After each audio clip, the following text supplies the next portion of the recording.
Mga kaibigan, napakalaking balita ang hatid ko sa inyo ngayon. Wish the building back become a gay.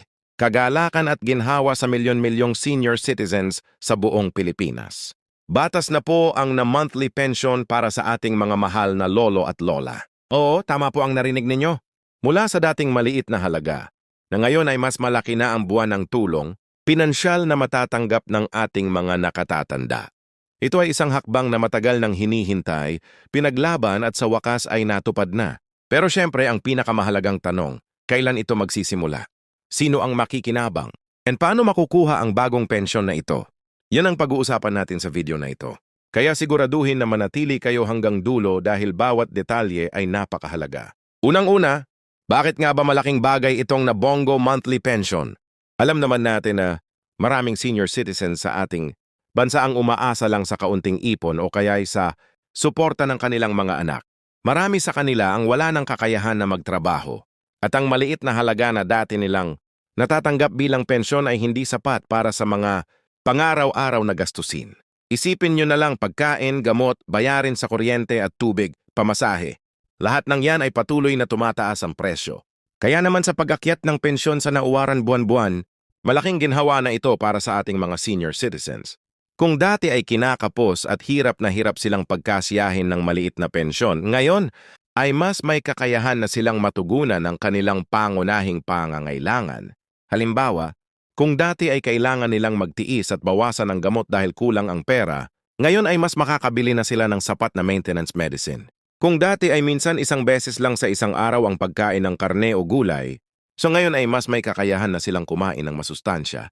Ito ay hindi lamang pera kundi simbolo ng pagkilala at pagmamahal ng gobyerno sa kontribusyon ng ating mga lolo at lola sa ating bayan. Ngayon, pag-usapan natin kung kailan ito magsisimula. Ayon sa mga opisyal, ipatutupad na agad ang bagong pension law sa loob ng susunod na fiscal year. May nakalaan ng pondo para dito at tiyak ng gobyerno na ang implementasyon ay magiging tuloy-tuloy at maayos. Ibig sabihin hindi na kailangan pang maghintay ng sobrang tagal. Posibleng sa susunod na buwan o sa susunod na quarter ay maramdaman na ng ating mga seniors ang dagdag na benepisyo. Sa ngayon, pinaplansa na ang guidelines at sistema para masigurong makakarating ang pera. Pero sino nga ba ang makakatanggap nito? Ang pangunahing target ng 6,000 buwan ng pension ay ang mga indigent senior citizens o yung mga walang sapat na pinagkukunan ng kabuhayan. Kabilang dito ang mga nakatatandang walang regular na kita, walang anak o kamag-anak na sumusuporta at higit sa lahat, umaasa lamang sa tulong mula sa gobyerno. Ngunit yun sa mga panukala, dahan-dahang palalawakin ang coverage ng batas para mas maraming senior citizens ang makinabang sa hinaharap. Kaya kung kayo o ang inyong mahal sa buhay ay senior citizen na, siguraduhin na updated ang kanilang record sa DSWD at iba pang ahensya para hindi mahuli sa pagbibigay ng benepisyo. Ngayon baka tanong ninyo, sapat na ba ang 6,000 buwan-buwan? Para sa iba, baka sabihin nila na maliit pa rin ito kung ikukumpara sa mga gastusin ngayon. Totoo iyan. Hindi lahat ng gastusin ay kayang sagutin ng libongo. Ngunit kung ikukumpara natin sa dating halaga na masyadong mababa, napakalaking pag-angat na ito. Kung dati ay kulang na kulang at halos walang natitira, ngayon ay may kaunting kaluwagan na. Maaari itong idagdag sa suporta ng pamilya o sa maliit na ipon ng senior citizen para mas maging magaan ang kanilang buhay. Ang halaga nito ay higit pa sa pera.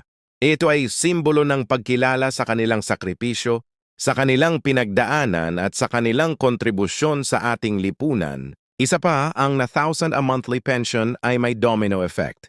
Kapag mas may pera ang ating mga lolo at lola, mas mababawasan ang pasanin ng kanilang mga anak at apo. Hindi na masyadong mahihirapan ang pamilya sa pagbibigay ng lahat ng pangangailangan ng nakatanda. Dahil may dagdag na tulong mula sa gobyerno, ito rin ay nakakatulong sa lokal na ekonomiya dahil ang perang ito ay gagastusin sa mga tindahan, botika at merkado sa kanilang komunidad.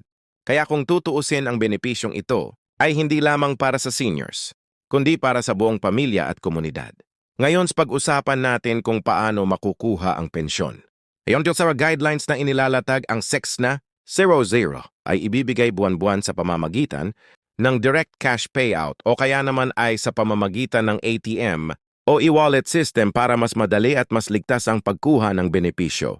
Para sa mga seniors na hirap lumakad o hindi kayang pumunta sa payout centers, May mga talaga ring community workers o social workers na magdadala mismo ng tulong sa kanilang bahay.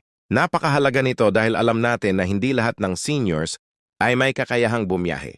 Kung susuriin natin ang batas na ito, ay hindi lamang tungkol sa pera kundi tungkol sa dignidad. Maraming senior citizens ang nagsakripisyo noong sila'y malakas pa. Nagtrabaho, naglingkod, nagtaguyod ng pamilya. Kaya naman nararapat lamang na sa kanilang pagtanda, may magbibigay ng suporta at pagkalinga. Ang 6,000 buwan ng pensyon ay isang paraan ng pagbabalik ng gobyerno sa kanilang sakripisyo.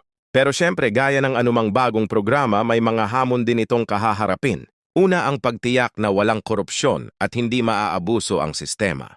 Kailangan nating masiguro na bawat sentimo ng 6,000 ay makakarating sa tunay na benepisyar at hindi sa bulsa ng mga tiwal opisyal. Ikalawa, ang tamang pag-target ng mga seniors na tunay na nangangailangan. Maraming seniors ang may kaya naman sa buhay kaya't dapat ay mas unahin talaga ang mga walang kakayahan. Ikatlo, ang sustainability. O ang tanong kung hanggang kailan kayang ipagpatuloy ng gobyerno ang pagbabayad ng 6,000. Ang sagot diyan ay nakasalay sa tamang pamamahalaan ng pondo at sa tulong ng lahat ng mamamayan. Gayunpaman, kahit pa may mga hamon, ang batas na ito ay isa pa ring malaking tagumpay. Isipin nyo ilang taon ding pinaglaban. Ito ng iba't ibang grupo at ngayon ay nakamit na rin sa wakas. Kaya't dapat natin itong ipagdiwang at higit sa lahat bantayan upang masiguro na tama ang implementasyon. Mga kaibigan, kung kayo ay may kakilala o kamag-anak na senior citizen, iparating ninyo sa kanila ang magandang balitang ito. Sabihin ninyo na darating na ang panibagong ginhawa na hindi na nila kailangang magtiis ng sobra at na mayroon ng kretong tulong mula sa gobyerno. Kung kayo mismo ay senior citizen, nabatiin ko po kayo dahil isa kayong prioridad sa batas na ito. Ito ay para sa inyo. Isang regalo para sa inyong sakripisyo at pagmamahal sa bayan. Ano dito sa ating channel, patuloy naming ibabalita ang lahat ng updates tungkol dito.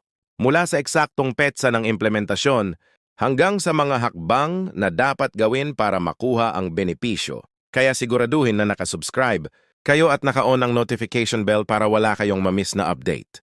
Dahil tandaan ninyo bawat araw, bawat linggo may mga bagong announcement ang gobyerno at na mahalagang maging updated tayo para hindi tayo mahuli sa benepisyo. Mga kaibigan, huwag nating sayangin ang pagkakataon na ito. Piso 6 na libada buwan, isang halagang kayang magbigay ginhawa, kayang magbigay ng ngiti at kayang magbigay ng pag-asa. Sa wakas, narinig na rin ang tinig ng ating mga senior citizens. Ito ay hindi lamang batas. Ito ay simbolo ng katarungan, pagkalinga at pagmamahal. Kaya't sabay-sabay nating ipagdiwang ang bagong simula para sa ating mga lolo at lola. O